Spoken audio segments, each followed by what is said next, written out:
Virginia, can you tell us how important is the Innes Blundell collection of classical sculpture? Very difficult to underestimate its importance.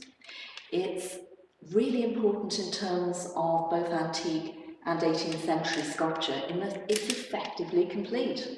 There are a few pieces which have been retained by the family, but otherwise it's as complete as you can get. This is extremely rare with collections that were formed in the 18th century and early 19th century, the majority of which have been dispersed. And the major pieces in the collection, would you say? All the major pieces which Blundell bought are still in the collection. And indeed, as far as the ancient sculpture goes, the collection is more or less intact. And where was he collecting the work from? Initially, Blundell travelled with his friend Charles Townley to Italy. He made his first trip in 1776 to 1777 and initially started collecting on a very small scale from dealers in Rome, initially English-speaking dealers, and it was on this first visit that he bought the very first piece of sculpture that he bought for the collection, the little statuette, seated statuette of Epicurus that you can see in the gallery today.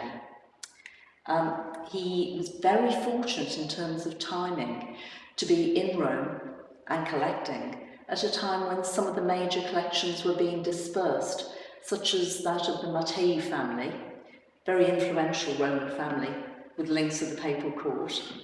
And he'd also as well developed good relationships with dealers, not just the English-speaking ones, but later the sculptor-restorers who were Roman themselves, who had their own workshops in Rome. And was it all historical material, essentially, that he was collecting? Blundell was not averse in commissioning works which he felt would fill gaps in his collection. He didn't see any real distinction in merit between ancient sculptures, which you can see here on display, and works that were put together in the 18th century. He was occasionally a little bit wrong in his judgments.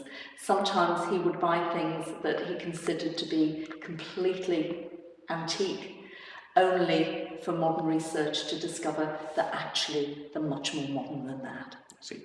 How important was his Catholic background and how did that affect his collecting habits? Well, Blundell was part of one of the very famous Lancashire Catholic families, of which of course there are other examples, the Stanleys, the Townleys over in Burnley. And as was normal for a young Catholic man, he was educated in France, where his education included Latin and Greek. And although it's impossible to say with great certainty that this affected his decision to collect ancient sculpture, that he certainly had a good classical background. It's important as well to remember that as a Catholic in those days, that he was not allowed to take part in public life in terms of holding public office. So the route of being a politician was not open to him. So really he concentrated his efforts really on building up his estate, and he was lucky in that he didn't have a London residence, which would plausibly have been affected by the Gordon riots, which caused such problems, including indeed to his friend Charles Townley. I believe he was sort of run out of town almost, wasn't he, during the Gordon riots? In fact, the riots must have been very, very frightening indeed. And someone like Townley, who had a house in Park Street in Westminster, he considered himself and indeed his collection to be a very great risk. Yeah. And did Henry Blundell actually end up competing for work with the Pope at one stage, I believe? Yes, he did. There's a lovely story, it's a really great collecting story, that Blundell had bought a very, very fine panel carved in high relief, absolutely lovely thing. And it wasn't only Blundell who thought it was a very lovely thing. The Pope at the time also coveted it, and Blundell decided that the most almost expedient thing would be to withdraw from the purchase and allow the Pope to buy it. And indeed, in later years, collecting habits change, and in fact the panel came back on the market, and Blondel bought it at a highly inflated price, much more than he paid for it at the time. That must have been galling. It must, I'm sure it was. What prompted Henry Blundell to build such a magnificent setting for a sculpture? Well, initially, he housed his collection of sculpture within Ince Blundell Hall, which his father had reconstructed. And Henry, who was born in 1724, had grown up in this lovely setting, absolutely perfect for the display of his paintings and the other objects in his collection.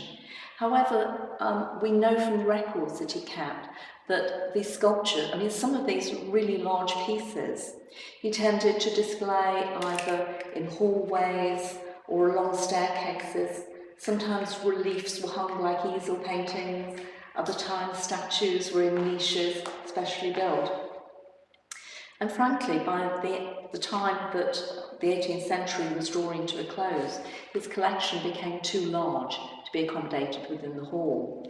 So he commissioned a purpose-built sculpture gallery, the Neoclassical Garden Temple, which opened in the 1790s, which he used to house statues, both freestanding and also relief.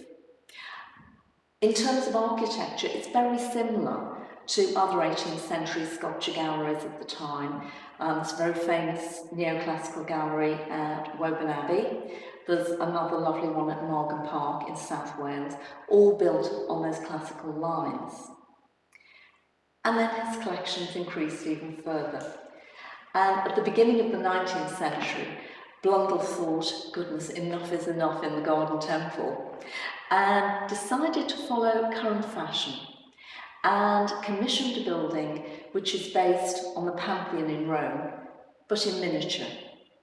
And many of the features that you can admire today in the Pantheon, so the lovely colonnade at the front, as you go inside, a coffered ceiling, but rather than the open oculus at the top, because we are talking about Lancashire here, the open oculus is glazed, but in other ways, a really good copy of the Pantheon, which was actually considered to be quite a fashionable building at the time. Charles Townley, in fact, was planning a gallery pretty much on the same architectural lines, which never, in fact, eventually ended up getting built. And both buildings were conceived as freestanding buildings, so actually in some ways both garden buildings. The fact that the Pantheon is now attached to Ince Blundell Hall, that is a mid-19th century addition, but they're both considered as garden buildings. I see. And what are the main highlights, would you say, in the exhibition? What should we look out for particularly? Well, of course, there is the Epicurus, which is the first little statue that Blundell bought, but my own favourite has to be the Ince Diana. It's a statue of the hunting goddess Diana. You may know her in Greek as Artemis, and she's carrying a fawn skin over her shoulder and her quiver of arrows, and she's depicted as a very beautiful woman in hunting dress. However, if you look very closely at the statue, you can see that it's been put together by many pieces. And in fact, fairly recent restorations suggest that we're looking at over 120 separate pieces of stone.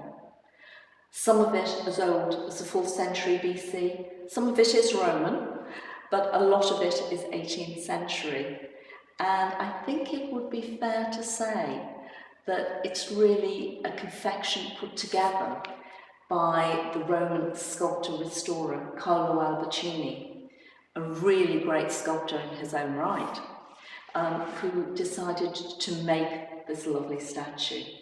Blundell had no suspicion that it was a lot of little pieces put together. He actually wrote, with not very good grammar, that it was ancient all over. But it's a very beautiful statue, and I think the backstory makes it even more interesting. But I'd also urge people who are visiting the exhibition to look out for a colossal head of a water god.